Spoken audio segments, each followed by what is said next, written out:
Hello students. Selection the online platform में आप सभी का स्वागत है। मेरा नाम सूरज राठौर है और आज हम अपने सब्जेक्ट फ्लूइड मैकेनिक्स का लेक्चर नंबर 4 कवर करेंगे। इससे पहले हमने लेक्चर नंबर 3 कवर किया था जिसमें हमने कुछ प्रॉपर्टीज़ ऑफ फ्लूइड के बारे में बात की थी। इसमें भी हम आगे कंटिन्यू करेंगे। इसमें भी हम कुछ बची हुई प्रॉपर्टीज़ के बारे में डिस्कस करेंगे। ओके, सो जो पहली जो प्रॉपर्टी अब इस लेक्चर में आती है उसका नाम है स्पेसिफिक ग्रेविटी। क्या नाम है भाई? स्पेसिफिक ग्रेविटी, जिसको हम लोग बोलते हैं विशिष्ट गुरुत्व। बहुत इंपॉर्टेंट है, ठीक है। और इसको हम वेट रेशो के हिसाब से बता सकते हैं। वेट रेशो भी इसको बोलते हैं, एक नाम और है। तीसरा नाम इसको हम रिलेटिव डेंसिटी के बारे में भी बता सकते हैं। ठीक। तो बात आती है कि स्पेसिफिक ग्रेविटी होता क्या है। अगर मुझे डेंसिटी को किसी और टर्म में रिलेट करना होगा या किसी और टर्म में बताना होगा तो वो टर्म है स्पेसिफिक ग्रेविटी। मीन्स डेंसिटी को मैं स्पेसिफिक ग्रेविटी के टर्म से भी बता सकता हूँ। अब ये टर्म होता क्या है? देखिए, जब भी हम किसी दो सब्सटेंस की डेंसिटीज़ के बीच में कंपैरिजन करेंगे, ठीक है, तो वो जो टर्म होता है वो स्पेसिफिक ग्रेविटी होता है, कंपैरिजन। अब कंपैरिजन जब अभी हम किसी भी डेंसिटीज़ को कि दो डेंसिटीज़ में कंपैरिजन करेंगे तो भाई कोई एक रेफरेंस होना चाहिए, कोई स्टैंडर्ड सब्सटेंस की डेंसिटी के हिसाब से ही कंपैरिजन करेंगे। जैसे फॉर एग्जांपल आपके क्लास में कोई एक ऐसा स्टूडेंट जरूर होगा जो एज अ स्टैंडर्ड सब्सटेंस की तरह काम करे। मतलब कहने मतलब ये है कि जिसके हिसाब से आपको हमेशा टीचर्स या कॉलेज के स्टाफ आपको एग्जांपल देता है कि देखो वो कितना अच्छा पढ़ने में है, उसकी तरह बनो, या उसकी तरह ये काम करो, उसकी तरह ऐसा हो। तो ये जो वो जो स्टूडेंट होगा ना आपके क्लास में, और सभी के क्लास में होता है, ऑल यू नो, वो आपका क्या है, एक स्टैंडर्ड है। और उससे जब हम सारे स्टूडेंट का कंपैरिजन करेंगे तो वहाँ से जो एक रेशो मिलेगा वो आपका है स्पेसिफिक ग्रेविटी। ओके, तो यहाँ से अगर मैं यहाँ बात करूँ डेफिनेशन की, तो डेफिनेशन आपको पता है, the ratio of density of any substance to the density of some other substance taken as standard. ठीक है, टेकन एज स्टैंडर्ड का मतलब वही रेफरेंस है। तो दो डेंसिटीज़ का ये क्या है, रेशियो है। अब बात आती है कि डेंसिटीज़ का जो स्टैंडर्ड लेंगे वो क्या लेंगे।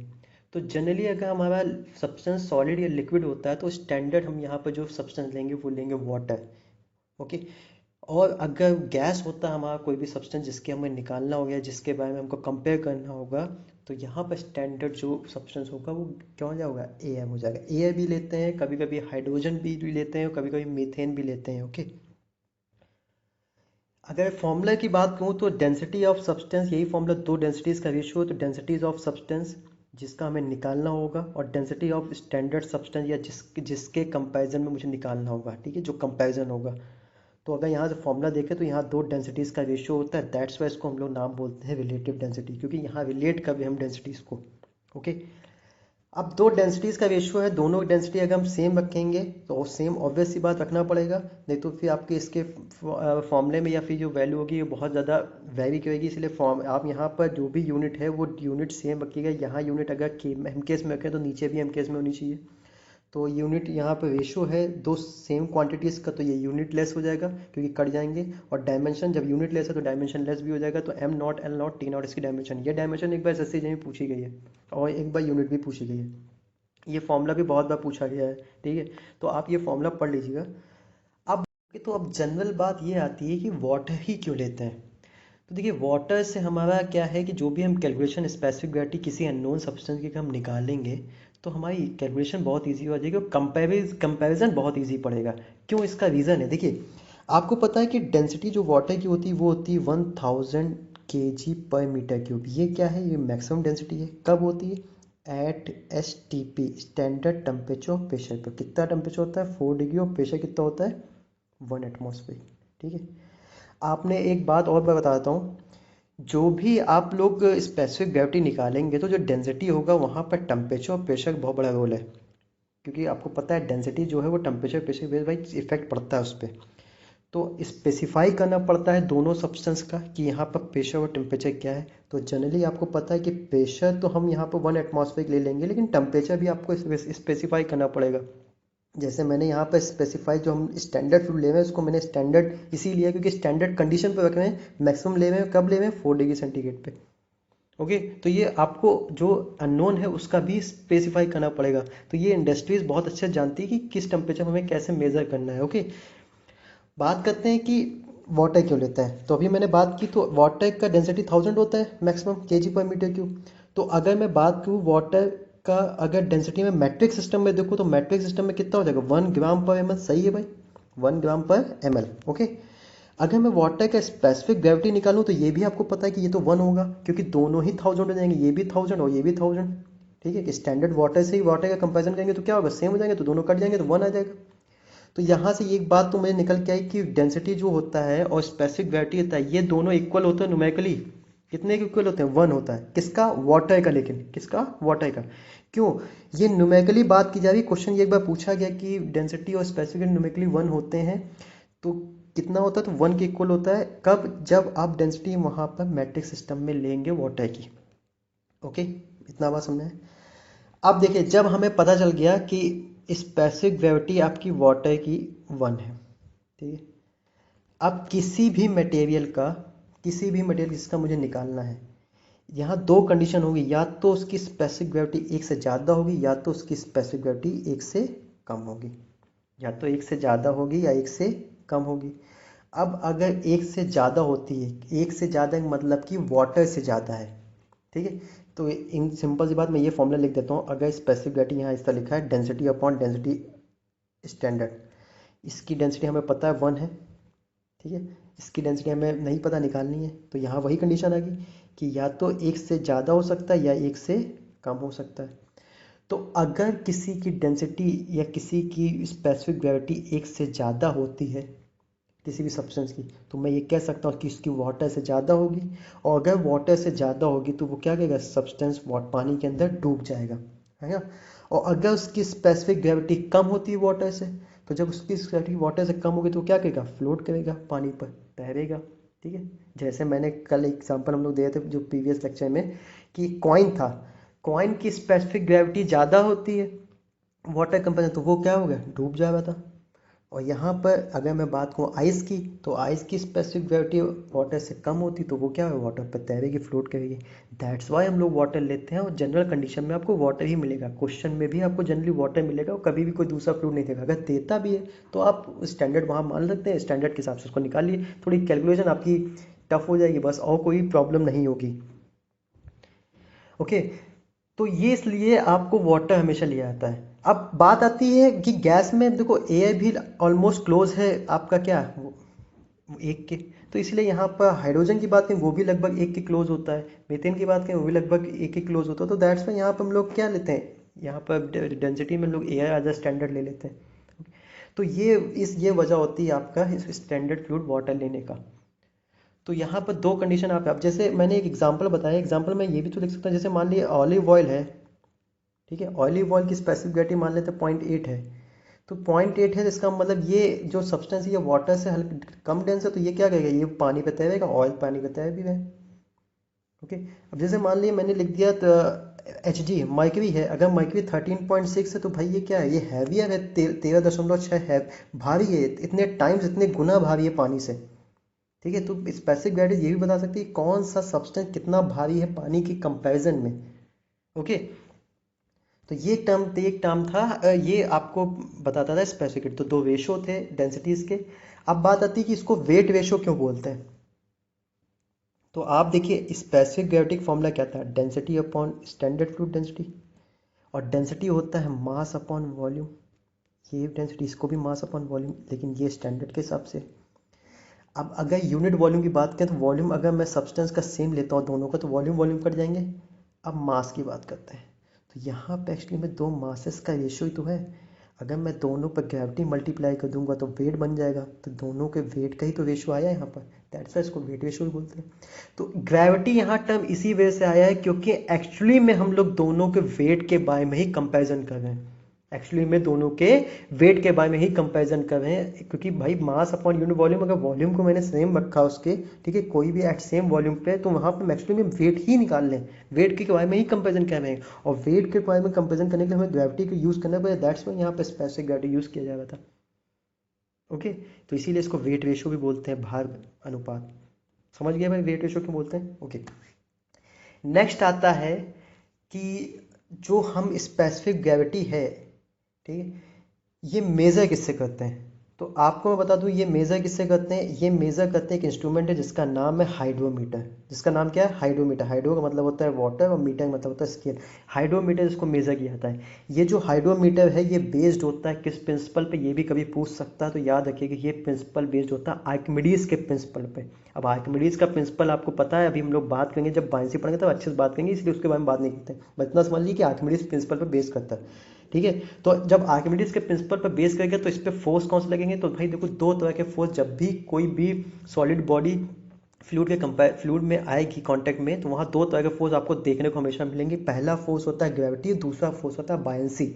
ओके, तो यहाँ पर ये जो आपका जो कैलिब्रेशन हम लोग करेंगे वो बायनेंसी की हेल्प से करेंगे। ओके, अब मेजर कैसे करता है वो बात करते हैं।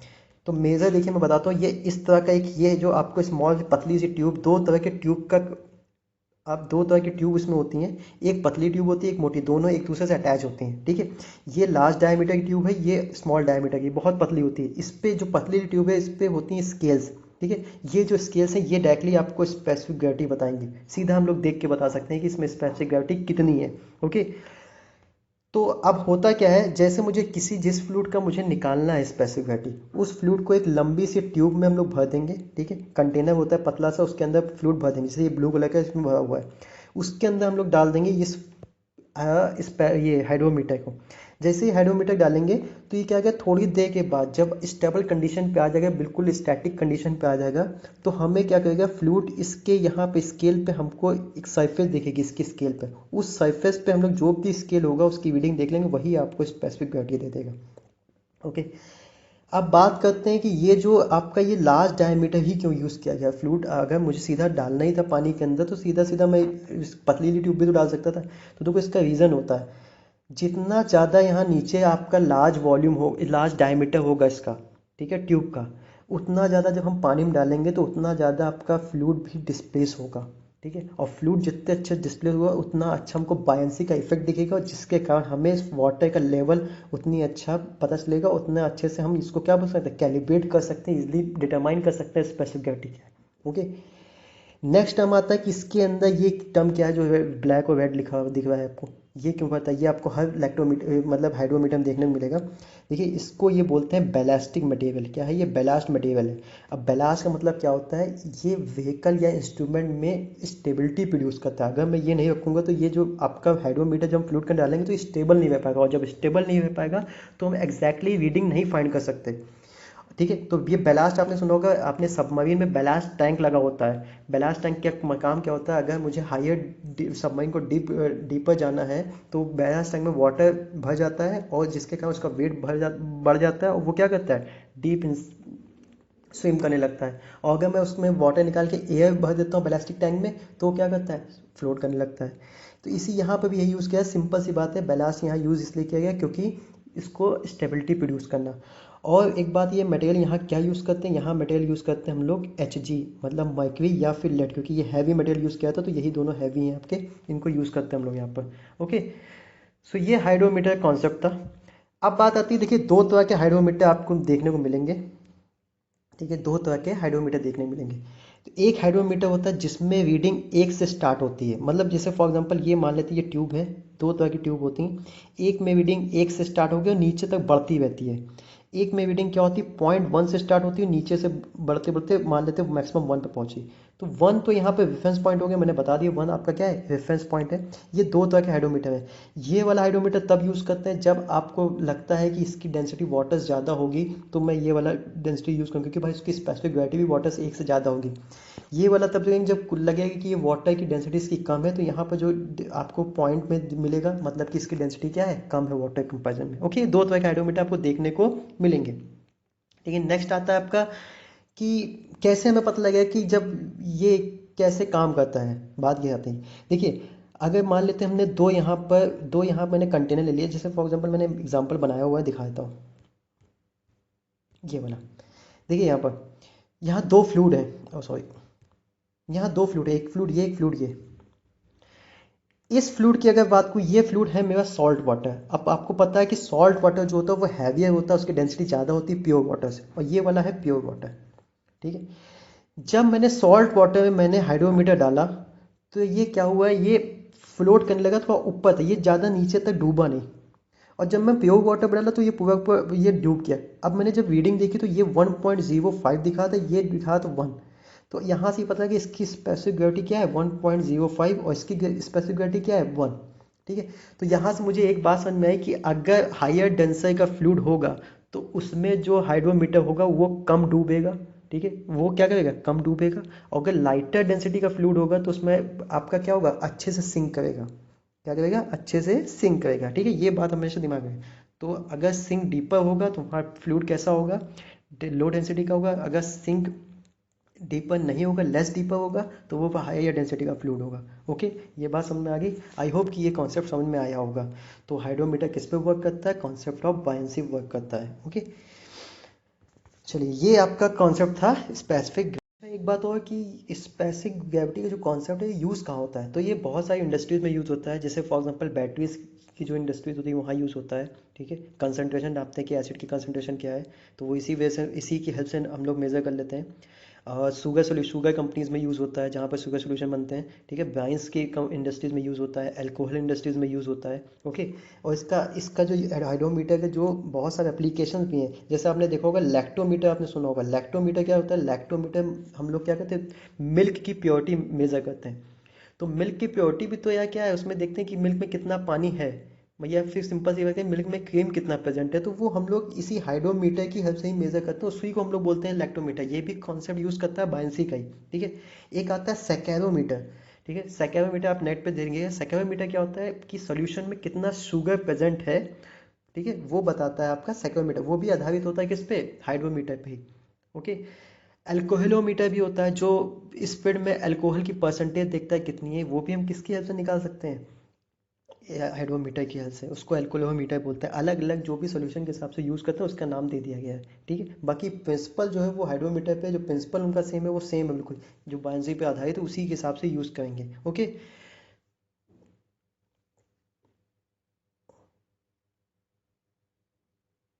तो नेक्स्ट प्रॉपर्टी जो हमारी है बल्क मॉडुलस ऑफ इलास्टिसिटी, इसको हिंदी में आयतन प्रत्यास्था गुणांक बोलते हैं। तो एक बात आपने देखी होगी कि जैसे फॉर एग्जांपल हमने एक कंटेनर में पानी ले लिया, इस पानी में मैंने एक ईंट डाल दी। क्या डाल दी मैंने, ईंट, सॉलिड ईंट डाल दी। तो आप देखिए कि ईंट पे कोई भी ज़्यादा उसके वॉल्यूम पे कोई फर्क पड़ेगा नहीं। क्यों नहीं पड़ेगा, कि ये सॉलिड है ना। यही केस अगर मैं ले लेता हूँ, अगर इसी पानी में मैंने एक बैलून लिया, एयर फिल्ड बैलून है, उसको डुबोया, तो आप नोटिस करेंगे कि जो बैलून का जो वॉल्यूम होगा वो कम होगा, डिक्रीज होता रहेगा। क्यों, क्योंकि बैलून पे फ्लूइड चारों तरफ या पानी चारों तरफ क्या लगाएगा, उस पर प्रेशर लगाएगा। ओके, इसी तरह की कंडीशन हमें यहाँ पर बल्क मॉडुलस ऑफ इलास्टिसिटी में पढ़नी है। ठीक है, तो आगे देखते हैं। बेसिक टर्म एक थोड़ा सीखते हैं कि हमें पता है कि हुक्स लॉ, जब हमने पढ़ा था हुक्स लॉ में हमने ये देखा था कि अप टू प्रोपोर्शनलिटी लिमिट तक की जो स्ट्रेस होता था वो डायरेक्टली प्रोपोर्शनल होता था स्ट्रेन के, है ना। ये बात हम लोग ने पढ़ी थी कि जो आपका जो स्ट्रेस होता था वो डायरेक्टली प्रोपोर्शनल होता था किसके, स्ट्रेन के। जब हम प्रोपोर्शनलिटी का साइन हटाएंगे तो जो आपका जो स्ट्रेस होगा वो, ठीक है, वो इक्वल होगा, कोई एक कांस्टेंट यहाँ पे आएगा आएगा, मान लेते हैं मैंने कांस्टेंट सी ले लिया, और क्या हो जाएगा, स्ट्रेन। ठीक, अब ये जो सी है इसको हम लोग बोलते हैं इलास्टिक कांस्टेंट। अब ये जो सी है ये इन दोनों पे डिपेंड करेगा, स्ट्रेस और स्ट्रेन के बारे में, कि कैसा स्ट्रेस लग रहा है, किस तरह का स्ट्रेन हो रहा है, उसी पे ये सी डिपेंड करेगा। ओके, तो अगर किसी बॉडी पे लीनियर स्ट्रेस लग रहे हैं हमारे, या लीनियर फोर्स लगा है, इसकी वजह से लीनियर स्ट्रेस स्ट्रेन जनरेट होगा। ठीक है, मतलब टेंसाइल में होगा या कंप्रेसिव में, या फिर हम ये कह सकते हैं कि यूनी एक्सियल लग रहा हो या बाई एक्सियल लग रहा हो या ट्राई एक्सियल स्ट्रेस लग रहा हो। ओके, तो यहाँ पर टर्म आपका आया था, जो सी कांस्टेंट था वो बनता था, उसका नाम था ई, जिसको बोलते थे, sorry, young modulus of elasticity. Okay, ये केस आपको फ्लूइड में देखने को मिलेगा, केस देखने को मिलेगा किसमें, सॉलिड में। क्योंकि फ्लूइड में हम लोग ने पढ़ा था कि नेग्लिजिबल अमाउंट होता है, उसमें टेंसाइल स्ट्रेस की बात हम लोग नहीं करते। और जब कंप्रेसिव स्ट्रेस पे हम लोग लगाते हैं फ्लूइड पे, तो भाई फ्लूइड क्या है, क्योंकि आपके कंटेनर के अंदर, कंटेनर पर हम फ्लूइड को कंप्रेस करें तो कंटेनर की जो वॉल्स हैं वो भी उस पर इक्वल अमाउंट पर प्रेशर लगाएंगे या इक्वल अमाउंट पर स्ट्रेस लगाएंगे, है ना। समझ रहे भाई। तो इस वजह से वहाँ पे क्या है, वहाँ पे एक्चुअली में प्रेशर पूरे पे वॉल्यूम पे लगता है, इसीलिए हम लोग यहाँ पर young models of elasticity fluid में नहीं पढ़ते। समझ में आया? नेक्स्ट आता है कि अगर किसी भी जो आपका जो स्ट्रेस है, ठीक है, is equal to C upon strain, हमने बात कर ली यंग मॉडल्स की। अगर ये जो स्ट्रेस है किसी बॉडी पे वॉल्यूमेट्रिक लग रहा है, मतलब हर इंटरेक्शन पे लग रहा है, और उस पर जो चेंज आ रहा है, स्ट्रेन जो चेंज आ रहा है वो वॉल्यूमेट्रिक है, तो ये सी आपका चेंज होकर बनता था बल्क मॉडुलस ऑफ इलास्टिसिटी। क्या बनता था? Bulk modulus of elasticity. इसको एक नाम से और जानते हैं, इसको वॉल्यूम मॉडुलस भी बोलते हैं, आयतन प्रत्यास्थता भी बोलते हैं इसको, ठीक है। अगर यही स्ट्रेस आपका शियर स्ट्रेस लगता था, जो सरफेस के पैरेलल लगेगा, बॉडी के सरफेस के पैरेलल लगेगा, तो यहाँ पर हमारा जो स्ट्रेस होगा वो यहाँ पर जो सी कांस्टेंट होगा, ये आपका बनता था मॉडुलस ऑफ रिजिडिटी। इससे हम ये बताते थे कि आपका मटेरियल कितना रिजिड है, मतलब विदाउट उसके वॉल्यूम में चेंज हो, है ना। ये तीन चीज़ें आपको मैंने बता दी बेसिक। तो अभी हमें यहाँ बल्क मॉडुलस पढ़ना, क्यों पढ़ना है मैंने इसका आपको रीज़न बता दिया। अब एक्चुअली मीनिंग क्या होता है बल्क मॉडुलस का? तो देखिए बल्क मॉडुलस है किसी भी मटेरियल का, सिंपल सी बात, पहले हम बल्क मॉडुलस समझते हैं कि बल्क मॉडुलस होता क्या है। तो बल्क मॉडुलस किसी भी मटेरियल का उस पर लगाए गए प्रेशर की वजह से वो कितना कंप्रेस हो रहा है, इसकी इंफॉर्मेशन आपको बल्क मॉडुलस ऑफ इलास्टिसिटी देता है। लगाए गए प्रेशर में वो कितना कंप्रेस हो रहा है, मतलब सिंपल सी बात है, जैसे मैंने यहाँ मान लिया पहले कोई एक बॉडी थी जिसका वॉल्यूम वी था, उस पर चारों तरफ से पिछला का अब वॉल्यूम हो गया वी डैश, ठीक है। तो ये जो कंप्रेसिबिलिटी आपको देखनी होगी वो क्या देगा? Bulk modulus. तो ये एक मेजरमेंट है कि सब्सटेंस कितना कंप्रेस होगा, उसका मेजरमेंट कौन देगा आपको? Bulk modulus of elasticity. I hope कि इतना समझ में आया होगा, ठीक है। अब बात आती है कि इसको मेज़र कैसे करते हैं, ठीक है। तो वही जो भी मैंने एग्जांपल, अभी मैं एग्जांपल अगर मैं आपको बताऊं, जो मैंने स्टार्टिंग में बताया था कि जो आपका बैलून था, बैलून पे चारों तरफ से आपका प्रेशर अप्लाई होगा इक्वल एन अमाउंट पे, इसको हम लोग क्या बोल सकते हैं? हाइड्रोलिक स्ट्रेस भी बोल सकते हैं। क्या बोल सकते हैं? Hydraulic stress. तो इसकी वजह से यहाँ पर चेंज क्या हुआ? यहाँ पर चेंज हुआ वॉल्यूमेट्रिक स्ट्रेन, और किसकी वजह से आया भाई? वो आया आपका हाइड्रोलिक स्ट्रेस, जिसको हम लोग बोल सकते हैं हाइड्रोस्टैटिक प्रेशर भी बोल सकते हैं, ओके, या फिर वॉल्यूमेट्रिक स्ट्रेस भी बोल सकते हैं, है ना। तो यहाँ से अगर हम हुक्स लॉ के हिसाब से निकालूँ तो हुक्स लॉ क्या बताएगा? जो वॉल्यूम स्ट्रेस होगा आपका, वो डायरेक्टली प्रोपोर्शनल होगा किसके? वॉल्यूमेट्रिक स्ट्रेन के। अगर मैं यहाँ से प्रोपोर्शनलिटी साइन कांस्टेंट हटाता हूँ, तो ये आपका कांस्टेंट यहाँ से जब हटाएंगे तो एक कांस्टेंट प्रोपोर्शनलिटी जब साइन हटाएंगे तो यहाँ प्रोपोर्शनलिटी कांस्टेंट मिलेगा, जिसको हमने नोट किया था किससे? आप किसी से भी नोट कर सकते हो, बी या के से। मैंने यहाँ पे ले लिया बी, और यहाँ पे क्या बन जाएगा? Volumetric strain. यही जो कांस्टेंट आता है इसी को बोलते हैं हम लोग bulk modulus of elasticity, okay. तो अगर मैं थोड़ा सा डेफिनेशन अगर देखूँ नेक्स्ट स्लाइड में, तो यहाँ से हमें ये देखने को मिल रहा है कि बल्क मॉडुलस क्या है। देखो ये अमाउंट है, जो भी हम प्रेशर लगा रहे हैं किसी बॉडी पे, उसकी वजह से उसके वॉल्यूम में क्या चेंज हो रहा है, उन्हीं का रेशो क्या कहलाता है? Bulk modulus. तो मैंने अभी यही बताया था बाय द हुक्स लॉ, जो वॉल्यूमेट्रिक स्ट्रेस है, जैसे मैंने यहाँ एक फिगर बनाया, फिगर देखिए। एक मान ली सिलेंडर, पिस्टन सिलेंडर अरेंजमेंट है, उसके अंदर मैंने एक सिलेंडर के अंदर गैस भरी हुई है। पहले इनिशियल प्रेशर पी लगा था, उसके बाद मैंने प्रेशर बढ़ाया पी प्लस डी से। तो पहले इनिशियल वॉल्यूम वी था, जब से मैं प्रेशर बढ़ाया तो इसमें क्या होगा? वॉल्यूम डिक्रीज होने लगा। अगर मैं चेंज इन प्रेशर निकालूँ तो चेंज इन प्रेशर कितना आएगा? डीपी, क्योंकि फाइनल माइनस इनिशियल। और अगर चेंज इन वॉल्यूम निकालूँ तो माइनस का डीवी वॉल्यूम आ गया इसका, ठीक है। जब मैंने यहाँ वॉल्यूमेट्रिक स्ट्रेस कितना चेंज दिखा, कितना आया चेंज? डीपी का। और इसके वॉल्यूमेट्रिक स्ट्रेन कितना है? जो आपका चेंज इन वॉल्यूम जितना हुआ था डीवी, और जो ओरिजिनल वॉल्यूम तो उसका रेशियो तो होता है स्ट्रेन। तो यहाँ से अगर देखा तो मैंने के की वैल्यू देखी, तो के की वैल्यू क्या आ गई? DP upon DV upon DV. ये आ गया आपका वॉल्यूमेट्रिक स्ट्रेन, ये हो गया आपका वॉल्यूमेट्रिक स्ट्रेस। और यहाँ से जो के मिला, ये क्या मिला? आपका बल्क मॉडुलस ऑफ इलास्टिसिटी, ठीक है। नेगेटिव साइन यहाँ आया, नेगेटिव साइन इसलिए यहाँ ये आया क्योंकि जब हमने प्रेशर बढ़ाया तो यहाँ पे इसके वॉल्यूम में डिक्रीमेंट हुआ। अगर हम प्रेशर घटाएंगे तो इसके वॉल्यूम में इंक्रीमेंट होगा, ठीक है। तो यहाँ पर भी एक्चुअली कंडीशन मैंने ली क्या है, यहाँ पर मैं प्रेशर बढ़ा रहा हूँ, इसी वजह से यहाँ पर नेगेटिव साइन इंडिकेट कर रहा है कि प्रेशर बढ़ाने से वॉल्यूम इसका क्या हो रहा है? डिक्रीज हो रहा है, ओके। सो आई होप इतना समझ में आया होगा कि बल्क मॉडुलस ऑफ इलास्टिसिटी होता क्या है।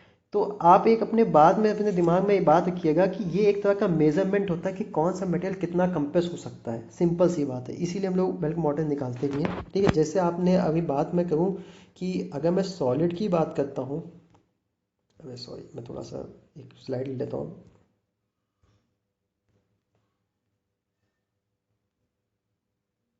इसी में देख लेता हूँ। अगर मैं सॉलिड की बात करता हूँ तो सॉलिड पे आप बहुत ज़्यादा आपको फोर्स लगाना पड़ेगा उसको कंप्रेस करने के लिए।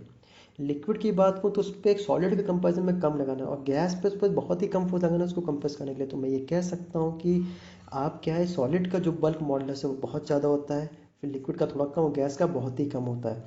तो आप एक बात समझिएगा, जिसका बल्क मॉडुलस बहुत ज़्यादा होता है उसको हम लोग कंप्रेस इसलिए कर ही नहीं पाएंगे क्योंकि वो बहुत ज़्यादा रेजिस्ट करेगा कंप्रेस होने के लिए।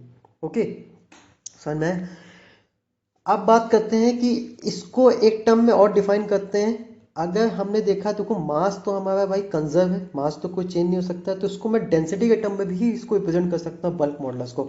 और डेंसिटी के टर्म में जब हम रिप्रेजेंट कर देंगे तो हम इजीली इसको बता सकते हैं कौन सा फ्लूइड कंप्रेसिबल है या कौन सा सब्सटेंस कंप्रेसिबल है या नहीं है। क्योंकि हमें पता है अगर कोई भी सब्सटेंस इनकम्प्रेसिबल होगा तो उसकी डेंसिटी कभी चेंज नहीं होगी, डेंसिटी कांस्टेंट रहेगी। और अगर डेंसिटी उसकी चेंज होगी तो वो सब्सटेंस आपका कैसा है, कंप्रेसिबल है। ओके, तो अगर मैं नेक्स्ट स्लाइड में मैंने वही लिखा हुआ है, अगर मैं इसको थोड़ा सा चेंज करता हूँ तो आपको पता है मास कंजर्व है और डेंसिटी इज इक्वल टू होता है मास अपॉन वॉल्यूम, तो mass is equal to density into volume लिख सकता हूँ। मास कंजर्व है तो कांस्टेंट रहेगा।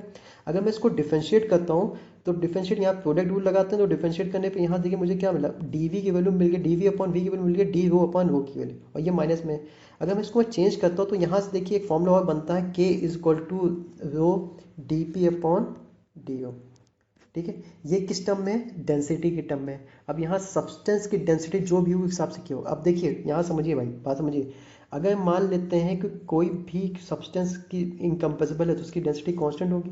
अगर डेंसिटी कांस्टेंट होगी तो उसका डिफरेंशियल फॉर्म क्या होगा, जीरो हो जाएगा भाई, क्योंकि चेंज नहीं होगा कुछ भी। तो भाई इसका डिफरेंशियल डी डी रो क्या हो जाएगा, जीरो। अगर डी रो जीरो हो जाता है तो के की वैल्यू यहाँ पर ये वाले टर्म जीरो हो जाएगा। तो के कहाँ जाएगा भाई, के आपका बहुत ज़्यादा हो जाएगा अप टू इनफाइनाइट।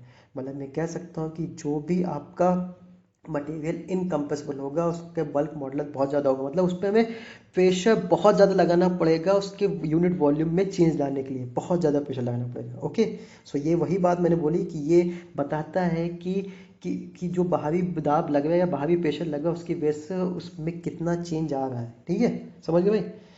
अब बात आती है कि सॉलिड में हमें जब समझ में आ गई कि इनकम्प्रेस होता है, लिक्विड भी जनरली हम लोग मानते हैं इनकम्प्रेस। लिक्विड का भी बल्क मॉडुलस आपका क्या है, बहुत ज़्यादा, उसको हम लोग ज़्यादा कंप्रेस नहीं कर सकते। ठीक है, लेकिन ये टर्म हमें गैस में बहुत इफेक्टिव दिखेगा। ठीक है, तो जब गैस में बहुत ज़्यादा होगा तो वहाँ से हमें एक टर्म और नया हम लोग पढ़ सकते हैं, हम बात कर सकते हैं कंप्रेसिबिलिटी की, संपीड्यता की।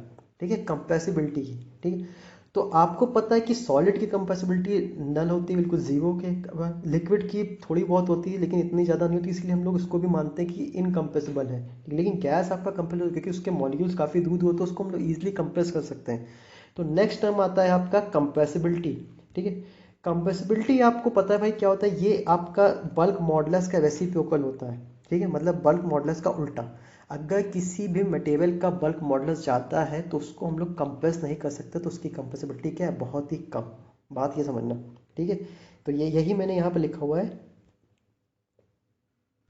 See it is a reciprocal of bulk modulus of elasticity. तो हमें पता है कि सॉरी वहाँ पे मैं वो आप के डिनोट कर ले, क्योंकि यहाँ मैंने उल्टा ले लिया, तो यहाँ बीटा डिनोट हो जाएगा। तो बीटा की वैल्यू हम लोग कंप्रेसिबिलिटी डिनोट कर दें और के आपका हो जाएगा इलास्टिसिटी कांस्टेंट। ठीक है, तो यहाँ देखिए बीटा रेसिप्रोकल होता है तो कंप्रेसिबिलिटी हो जाएगा वन अपॉन का आपका जो भी बल्क मॉडुलस होगा वन अपॉन के। ठीक है, तो यहाँ से के की वैल्यू अगर हम रखेंगे तो डीपी है वो ऊपर चला जाएगा, ये आपका डीवी अपॉन वॉल्यूमेट्रिक। तो मतलब कि सिंपल सी बात ये है कि अगर हम प्रेशर लगाने से उसके वॉल्यूम में कितना चेंज हुआ है वो आपको कंप्रेसिबिलिटी बताएगा। ओके, अगर मैं डेंसिटी टर्म में लिखना चाहूँ तो डेंसिटी टर्म में भी लिख सकता हूँ। अब हमने यहाँ मैंने बात अभी थोड़ी देर पहले कही थी कि सॉलिड और लिक्विड इनकम्प्रेसिबल है, उसके हिसाब से तो उसका वॉल्यूम कांस्टेंट है, मतलब उसकी डेंसिटी कोई चेंज नहीं हो, तो यहाँ पर बीटा की वैल्यू क्या होगी, लगभग जीरो। तो इनकम्प्रेसिबल, परफेक्टली इनकम्प्रेसिबल मटेरियल के लिए बीटा की वैल्यू क्या होती है, जीरो, क्योंकि वो कंप्रेसिबल नहीं किया जा सकता। लेकिन गैस, बात आती है गैस। देखिए गैस अलग अलग प्रोसेस के साथ वो वेरी करता है। ठीक है, जैसे आपको पता है आइडियल गैस इक्वेशन होता है P V is equal to M R T. ठीक है, तो गैस आपका टेम्परेचर के हिसाब से भी वेरी करता है और प्रेशर के हिसाब से भी वेरी करता है। अगर गैस का वॉल्यूम हमने कांस्टेंट रखा है, गैस का अगर हमने वॉल्यूम कांस्टेंट रखा है तो हम ये जानते हैं अगर वॉल्यूम कांस्टेंट रखेंगे तो वो क्या हो जाएगा, इनकम्प्रेसिबल नहीं होगा। ठीक है, लेकिन जो ये वॉल्यूम होता है ये डिपेंड करेगा आपका प्रेशर और टेम्परेचर की वजह से। ठीक है, और भी बहुत सारी प्रोसेस होती हैं। ठीक है, देखो अगर मैं प्रेशर को कांस्टेंट रखता हूँ तो आपको पता है कि हमारा जो बीटा होगा वो जीरो इक्वल तो नहीं होगा, क्योंकि डेंसिटी हमारी जीरो नहीं है, कुछ ना कुछ तो होगा। ठीक है, अगर हमने यहाँ पर आपका क्या दिया भाई, आपका अगर मैंने सॉरी कहाँ कहे थे, अगर हाँ सॉरी मैंने कहा कि अगर आपका प्रेशर कांस्टेंट है तो मैं यहाँ से देख सकता हूँ डी पी वैल्यू जीरो हो जाएगी। अगर डी पी वैल्यू जीरो हो जाएगी तो बीटा क्या हो जाएगी, के की वैल्यू क्या हो जाएगी जीरो, के की वैल्यू जीरो होगी तो बीटा क्या है इनफाइनाइट। मतलब मैं ये कह सकता हूँ कि इसको ईजिली हम लोग क्या कर सकते हैं, कंपेयर कर सकते हैं एट कांस्टेंट प्रेशर पे, है ना। नेक्स्ट आता है, और भी प्रोसेस भी तो होती हैं। वॉल्यूम हो गया हमारा कांस्टेंट, कांस्टेंट प्रेशर हो गया।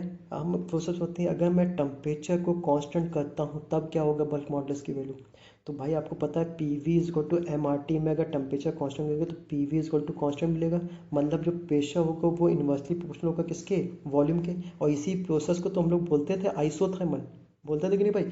तो यहाँ पर जो नेक्स्ट आपका कॉन्सेप्ट आएगा वो आएगा isothermal of bulk models elasticity. तो आइडियल गैस है, यहाँ पी वी कांस्टेंट। अगर मैं इसको डिफरेंशिएट करता हूँ तो यहाँ से मुझे एक फॉर्मूला मिल जाएगा, बीटा इज इक्वल टू, या बीटा के फॉर्म में निकालना तो कंप्रेसिबिलिटी निकालना है तो ये आ जाएगा माइनस का D V upon B upon D V. ठीक है, यहाँ से अगर मैं कैलकुलेट करता हूँ तो बीटा की वैल्यू हो जाएगी वन बाई पी। मतलब कि सिंपल सी बात, ये प्रेशर पे डिपेंड होगा। मतलब जितना आपका कांस्टेंट प्रेशर, कांस्टेंट टेम्परेचर पे ये जो आपका कंप्रेसिबिलिटी है ये आपका डिपेंड करेगा किस पे, जो भी हम उस पर प्रेशर दे रहे हैं। और अगर मैं यहाँ से के टी की वैल्यू निकालूँ, के टी मतलब होता है bulk modulus at constant temperature, तो यहाँ से हमको मिल जाएगा पी। ओके, ये अब आपका ऑप्शन में कोई ऑब्जेक्टिव क्वेश्चन में पूछा गया है आपका। इसी तरह एडियाबेटिक, एडियाबेटिक मतलब क्या, नो हीट गेन और लॉस। ओके, मतलब क्यू की वैल्यू क्या हो जाएगी जीरो। इस केस में आपको पता है कि जो पी रिलेशन आता है पी वी पर gamma is equal to constant आता है। यहाँ से अगर देखें तो यहाँ पे भी अगर सॉल्व करोगे डिफरेंशिएट करके तो यहाँ से जो बीटा की वैल्यू आएगी ये आएगी one upon gamma into P. ठीक है, गामा टाइम्स, तो ये, और अगर बल्क मॉडुलस देखें तो वो हो जाएगा गामा इंटू पी। तो मैं यहाँ से ये कह सकता हूँ कि आइडियाबैटिक केस में आपका जो बल्क मॉडुलस ऑफ इलास्टिसिटी होता है वो गामा टाइम्स ज़्यादा होता है। ठीक है, आइसोथर्मल के कंपैरिजन में। ओके, अब ये हमने क्यों निकाला है, क्योंकि इसकी हेल्प से हम सॉलिड लिक्विड और गैसेस में, सॉलिड लिक्विड और गैसेस में हम लोग स्पीड ऑफ साउंड निकाल सकते हैं। क्योंकि आपको पता है स्पीड ऑफ साउंड का जो फॉर्मूला होता है अगर सॉलिड के हिसाब से देखें तो ये सी इज इक्वल टू होता है under root E upon rho, है ना। और अगर मैं फ्लूइड लिक्विड की बात करूँ तो लिक्विड में के आ जाएगा। ठीक है, लेकिन अलग अलग टेम्परेचर के हिसाब से यहाँ के रखना पड़ेगा। गैस की बात करूँ तो यहाँ गैस के हिसाब से टेम्परेचर दो दो हैं, ये अलग अलग टेम्परेचर के हिसाब, अलग अलग प्रोसेस के हिसाब से। तो आइसोथर्मल के हिसाब से यहाँ अलग के टी हो जाएगा गैस के कंपेरिजन में, गैस में, और एडियाबैटिक के लिए यहाँ कुछ और हो जाएगा। तो हम लोग speed of sound easily measure कर सकते हैं अलग अलग प्रोसेस के हिसाब से। ओके, तो ये कॉन्सेप्ट था आपका बल्क मॉडुलस ऑफ इलास्टिसिटी का। ठीक है, अगर आप एक बात और देखें तो जिसका आपका बल्क मॉडुलस ज़्यादा होगा, ठीक है, उसका बीटा जीरो होगा। तो आप याद कर लीजिए जो वाटर का बल्क मॉडुलस होता है वो 2 × 10⁶ होता है किलो न्यूटन पर मीटर स्क्वायर। ओके, और अगर मैं बात करूँ कि एयर की बात करूँ तो एयर का होता है 101 किलो न्यूटन पर मीटर स्क्वायर। तो देखिए बहुत ज़्यादा है ये, लगभग कि आपका इन दोनों डिफरेंस बहुत, लगभग 20,000 टाइम्स गुना है। तो ये एयर आपका 20,000 टाइम्स आपका क्या हो सकता है भाई, कंप्रेस हो सकता है इजिली वाटर के कंपैरिजन में। ओके, सो ये कॉन्सेप्ट था आपका बल्क मॉडुलस ऑफ इलास्टिसिटी का। आई होप कि समझ में आ गया। ये हमारी कुछ प्रॉपर्टीज और कवर हो गई। आगे नेक्स्ट लेक्चर जो पार्ट 3 आएगा उसमें हम लोग अब नेक्स्ट इंपॉर्टेंट प्रॉपर्टी की बात करेंगे जिसका नाम है विस्कोसिटी। ओके, नेक्स्ट उसके बाद हम लोग कवर करेंगे सरफेस टेंशन और फिर कैविटेशन की प्रॉपर कैपिलैरिटी और कैविटेशन की प्रॉब्लम्स देखेंगे। Okay, so thank you.